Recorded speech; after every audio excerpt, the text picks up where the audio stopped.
মেয়ের tiffin ready হয়ে গেছে। এখন প্রসাদ হিসেবে দুটো লুচি পড়ে রয়েছে, আর কালকের তরকারি ছিল, ওর পিপি বাড়ি থেকে পাঠিয়েছিল,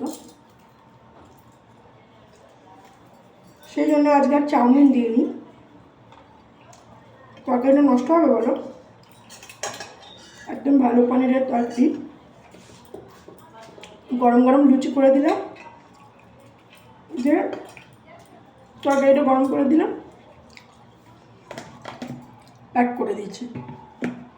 এবার দিতে যাবো, এসে আমার মেলা কাজ পড়ে রয়েছে। আজকে তো সকাল সকাল স্নান পর্যন্ত করতে পারিনি, ঠাকুর দিতে পারিনি। কী করা যাবে বলো? ঠাকুরের আগে আমার সন্তান, ঠাকুরও তাই বলে সন্তানের সেবা করা উচিত, সন্তানের যত্ন নেওয়া উচিত, সেবা বলতে যত্ন। তো যাই হোক, এখন আমারও খুব খিদে পেয়েছে, কারণ 11টা বেজে গেলে মোটামুটি মানে আমার টিফিনটা খুব ডিপলি করতে হয়, টাইটলি, বাট আমি করতে পারি না। তো যখন লুচি রয়েছে, তরকারিও রয়েছে, ওর বাবা খাবে না বললো, অগত্যা বলে না কারো পৌষ মাস কারো সর্বনাশ, ওরা খেলো না, ওর বাবা খেলো না, ওর সর্বনাশের কারণেই হলো, না খেয়ে থাকবে, আমি খেয়ে নিলাম। আর ছোটো থেকে না আমি খাবার নষ্ট করা একদম পছন্দ করি না, দেখবে কালকের এই কটা ভাত আছে,